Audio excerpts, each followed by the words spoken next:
Hi friends, I'm here to tell you about an Earth Day appropriate project that I've been working on, and this is a mainly unscripted video. I hate making videos of myself, but I'm making an exception here so that you can see this neat project that I've been working on. So if you talk to me regularly, you know that I'm enamored with solar power, and I also live in an apartment, which is not really great for solar power, but I decided that as I was doing my stay-at-home duty, I would start up a little project anyhow, and this is the result of that project. I bought a solar panel and put it up in my apartment, and I wanted to tell you a little bit about what I've learned doing this and what the solar panel actually does for me. So let's talk about the panel first. I bought that from Amazon for $77. It's a 100 watt panel. And it's the kind of panel that would actually go on a roof. Like, it's actually sturdy enough for that purpose. Right now, as you can tell, it's just in my window, and it's actually balanced on the window itself. I'm not doing anything to secure it. It's not too dangerous because not only is it balanced pretty well, but the blinds are pretty sturdy. And so if the panel were to fall back a little bit, it would just bump into the blinds and I could fix it later. But it's been up for about 3 weeks and that hasn't happened yet. So I'm pretty happy that it's going to stay there. The only thing that I don't really like is that the cables, when they run down to the next part of the system, which we'll see later, those are exposed right now. It's not dangerous or anything, it just doesn't look great. But it's actually not too bad. All right, so a couple things about this panel. It is rated at 100 watts, but most of the time you cannot get 100 watts out of a solar panel. You're going to end up with, let's say, 75 watts under really good conditions, like sunny light at the right angle. And today is actually really terrible conditions because it's overcast, but also because the panel is at a 90-degree angle, and it really should be at about a 45-degree angle for the best results. Also, because it is up against the glass of a window, there's two additional problems. So the glass is a little bit dirty, and since I live on the 6th floor of my apartment building, I can't really clean the glass myself. I'm at the whims of whenever they come by and clean it, but it's not so bad.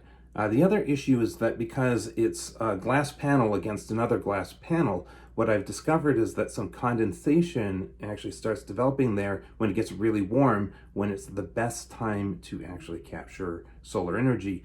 And so I don't really know what that is doing to the energy production, but I'm guessing it's not great.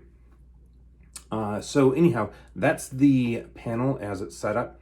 I'm not getting 100 watts. I'm not getting 75 watts. On a really good day, I'm getting about 35 watts best. But that's better than nothing. Okay, so what we're looking at here is my nightstand, and I wanted to point out a couple things about it. First of all, the solar panel itself, which you can tell the wires coming down here, go behind the nightstand and actually through the back down to all of the devices that run the solar system. And we'll get to those devices in a few minutes, but first, what does the solar panel actually do for me?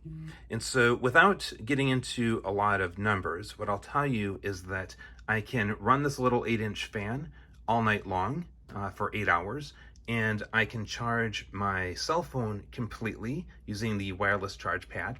And during the day, what I'll do is I'll put my work cell phone on there and have that charged during the day. And it really doesn't get much use. And so it only needs, let's say, about, I don't know, 20% in order to charge back up to full. And so that's it. That's really all we're doing. And if you want the numbers for that, I would say I'm using about 60 watt hours a day in order to do all this. And that's actually really good because that's about, on average, what that solar panel produces. And so it's the perfect little closed system that handles a couple of my regular daily use items.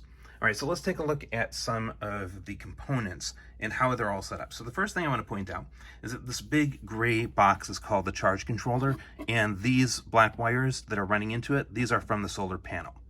Okay, so we get the energy in from the solar panel. The charge controller is also hooked up to a battery, And this is just a tiny little baby battery that I bought for $30. It is a 76 watt hour battery. And it was a really good investment. It's a perfect size. Like I said, I'm using about 60 watt hours. And so this is perfectly the right size for how much energy I need. Then from the baby battery, I have a line running down to what is really just a cigarette lighter. This cable was bought for like marine systems, like boating systems. But so I use this cigarette lighter in conjunction with a USB charger, which steps the voltage from 12 volts down to 5 volts. And then these two items are what we have running to the devices on my nightstand. And there we go. That's the whole system all together. Right now, I have it plugged into a monitoring device that allows me to make sure that it's charging properly. Just one thing that I'll point out. Oh, here, this is a good one. My charge energy. I reset this on April 1st. I've managed to gather 1.35 kilowatt hours, which is not very much, to be perfectly honest, but like I said, it's suiting my energy needs for this little system. Just for reference, the average American family uses 28 kilowatt hours a day. So that's my very small solar setup. I hope you found something interesting about it. If you have any questions or you just want to talk solar, you know how to find me.